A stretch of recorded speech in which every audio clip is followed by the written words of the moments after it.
di ba? Mabababa stocks nila, bibili ba ako ngayon? It's a business thing also because the stocks went up from $10 when they started out to $400 So, yes.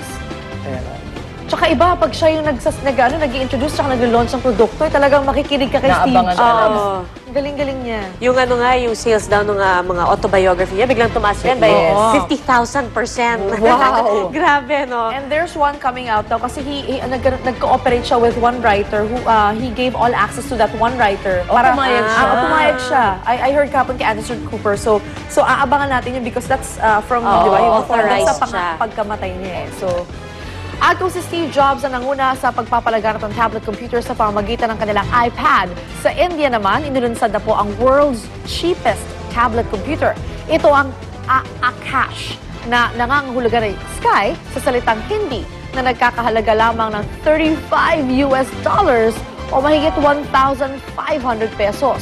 Subsidized na presyo ito na inilalaan ng pamahalaan ng India para sa mga estudyante at mahihirap na kabataan. Hindi lamang sa India kundi para sa buong mundo.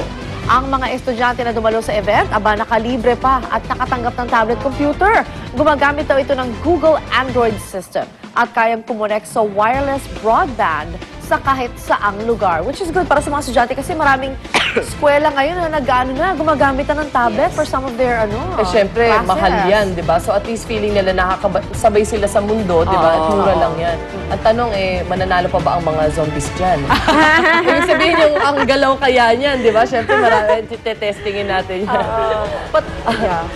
Ayan, cute na kita man ang balita mula sa China kung saan isang dosen ng giant panda cubs ang ipinanganak doon. Ibinilad for the first time ang mga cute na baby panda kung saan pinagkagulahan ng libo-libo nilang fans. Pero sa kabila nito, marami sa panda cubs ang laging tulog at hindi inihinda ang kanilang bagong celebrity status. Nakatira sila ngayon sa Chengdu Giant Panda Breeding and Research Center kung saan umabot na sa 108 ang mga panda roon dahil sa mga bagong panganak na giant panda cubs. Sarap pag-uwi niyo, no? Tapos wala lang. They maul you after. At balitang showbiz naman tayo nilunsad na kahapon. Ang cute! Nakataas pa na kamay niya. Surrender! I surrender! May pangalan na kaya silang lahat? Dapat pa-contest ulit yan. Humihina pa ba yun? Cute. Ay, ang cute. Feeling mo mata nila yung tenga nila, no? Ang kakaiba talaga yung beauty ng panda. Super. At balitang showbiz po tayo, nilunsad na kahapon ang coffee table book na #1 longest-running noontime show sa Pilipinas, ang Eat Bulaga. Isang libro ito na sumasailalim sa makulay na 33 years of history ng naturang show. Present sa book launching ang mga opisyal ng Tape Incorporated, gaya ni SVP at COO Malu Choa Pagar at President ng CEO na si Antonio Tuviera. Full support din ang Chairman at CEO ng GMA Network na si Attorney Felipe Gozon at President and COO ng GMA Network na si Gilberto R. Duavit Jr. Siyempre, hindi rin mawawala ang mga host ng Eat Bulaga na pinangunahan nila Tito Vic and Joey at iba pang The Barkads. Kasama namin for the past 32 years. 32. Ito, wala nang iyan to. Puro naman. Look that old. No, actually, pareho lang itsura nila. No, parang di sila tumatanda. I guess that's true what they say. Pag tawa ka ng tawa lagi. Oo. Mukha kang bata. Tsaka di ba lagi nila sinasabi para sa kanila, hindi na nila trabaho yun eh. Di ba? Para sa sobrang enjoy. Hindi na trabaho. Kaya minsan parang nakapambahay ka na rin pagdating sa Eat Bulaga. Relax na relax. Relax sila eh. Kasi imagine, 33 years. Aabot kaya tayo dyan? Aabot kaya dyan! Eh, nasa 11 na nga, di ba?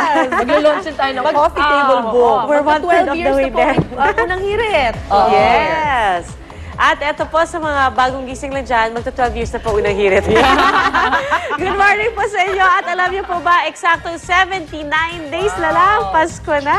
Ay, oo. That's a good number. Of course, lahat tayo excited na magpasko. Pero don't forget, may isa pang bonggang event before Christmas at yan ang Halloween. Inaabangan ng mga anak natin. Naabangan yan. Kaya tala, pasukin na natin ang isang tindahan na puro Halloween items at costumes ang binibenta. Hirit sa atin yan nina, wala sa flood-prone area si Monica ngayon at si Arn. Good morning, guys. Something new. Ay, iba ang tumatawa.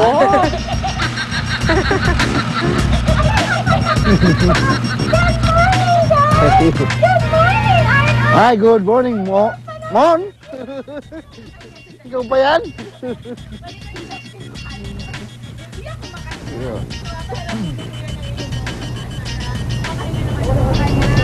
Good morning.